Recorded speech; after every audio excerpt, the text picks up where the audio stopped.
Hey, John. Hi, Mike. I just sent you an email about a new site. No, I just got the email right now. Oh, good. It's got all the details for the location. Right? It's a single-family home. So what kind of damage is it? Fire took off the top floor. Do you have time to go there today? As a contractor, safety officer, or adjuster, it's critical to gather as much information as possible about the site before you arrive. This information allows you to prepare as best you can for any hazards that may be present at the job site. Okay. Well, I'll have a look at the email and I'll get back to you with any questions. The engineers cleared the building, but Right. let me know if you need anything else. Thanks. Upon receiving the call, it's important to thoroughly review all of the information in order to determine the correct PPE needed for the inspection. You will need answers to questions such as, what type of claim is it? Is it a fire or flood? The age and type of building. Commercial or residential? Have the services been disconnected? Is the building structurally sound for safe entry? And have any hazardous materials been identified? What you take with you will be based on the information you have received along with the standard equipment in your vehicle.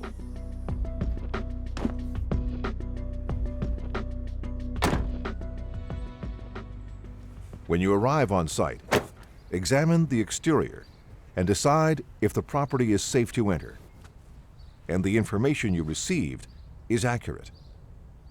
If not, contact the office for further instructions.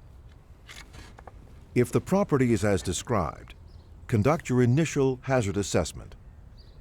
This will include filling out your site safety assessment form.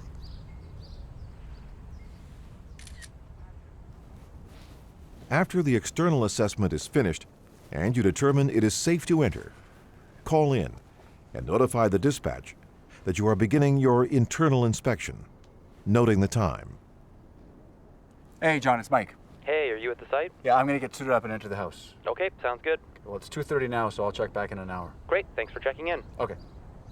You now need to put on your PPE before you begin your interior investigation.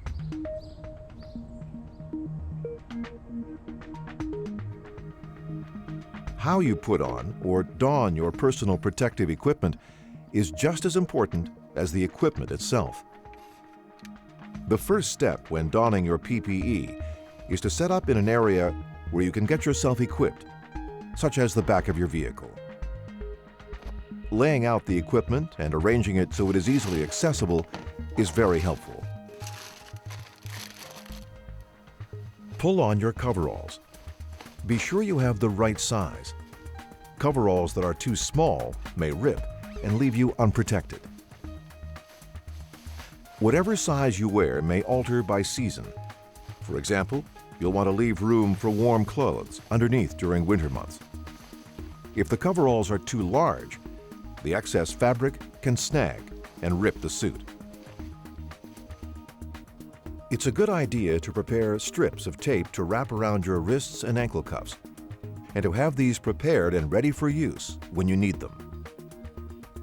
It's also a good idea to fold over the ends of each strip in order to create non-stick areas for handling. Sit or lean while putting on your boots to avoid falling. Pull the coveralls over your boots and tape the coverall ankle cuffs to the boots, ensuring a tight seal. Keep the ends of the tape folded over and easily accessible. Inspect your respirator prior to use and clean it off if necessary. Annual fit testing is required for all respirators. Connect the strap at the back and then affix the mask to your face, pulling the head strap up onto the upper back of your head. Use the respirator for which you have been fit tested, as well as the appropriate cartridges for the hazard. Pull the straps until the mask fits snug to your face. Doing a positive-negative fit check is crucial. In order to do this, cover the exhalation vent of your mask and breathe out gently. This should cause the mask to expand.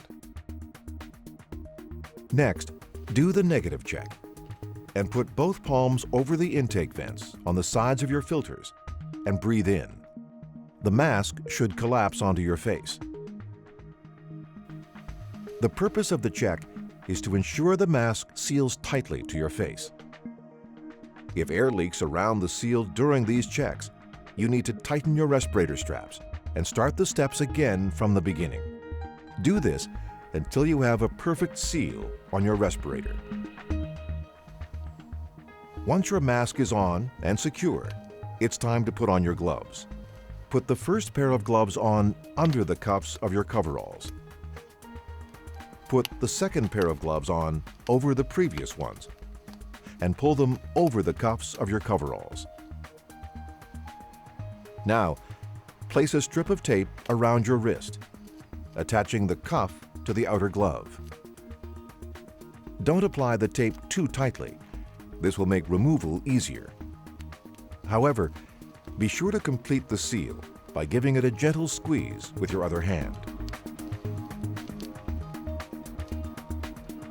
Next, put on your safety glasses or goggles and place the hood of your coveralls over your head, keeping your hair inside the hood. Zip your coveralls all the way up and make sure the collar is secure. Finally, put your hard hat on over your hood and secure the chin strap. You will need to bring your clipboard, a writing utensil, and a flashlight or headlamp with you when you enter the building.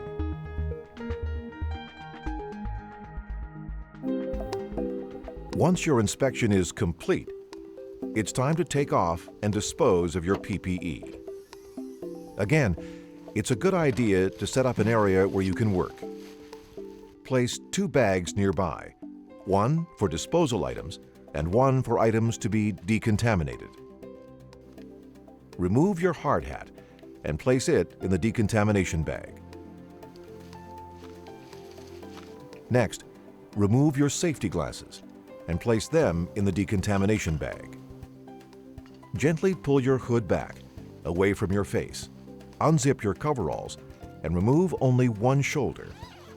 Pull your arm out of the coverall sleeve, allowing it to invert as you do so. Repeat the process with the other shoulder, arm, and hand. The outer gloves will come off with the suit. Pull your hand out. You should still have your inner glove on. You may now remove your respirator. Do so by pulling the upper strap forward off your head, releasing the respirator. Then, unclip the back strap. Place strips of tape over the intakes of your respirator cartridges, pressing firmly to seal the intake vents. This will prevent any particulates or contaminants from falling out of the filter. Place your respirator into the decontamination bag. Next, remove the tape from around your boots, being careful not to let the sticky side touch your gloves. It may rip the glove. Place these strips of tape in the disposal bag. Now, roll the pant legs of your coveralls down past the top of your boots and step out of your boots.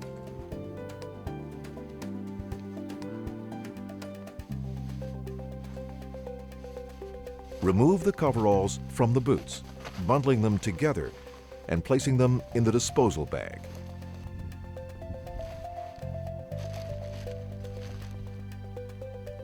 Place the boots into the decontamination bag. Tie the decontamination bag off with your inner gloves still on.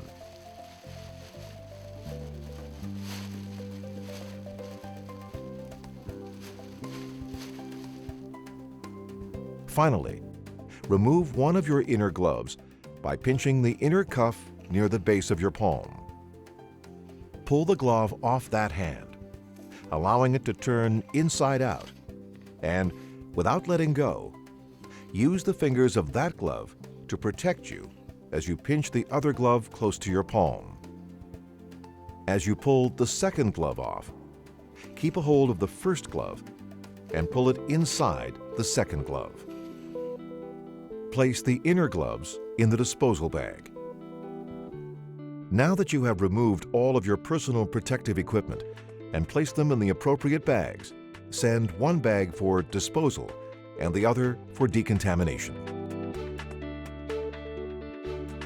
Proper donning and doffing techniques are crucial in ensuring you are not exposed in the workplace.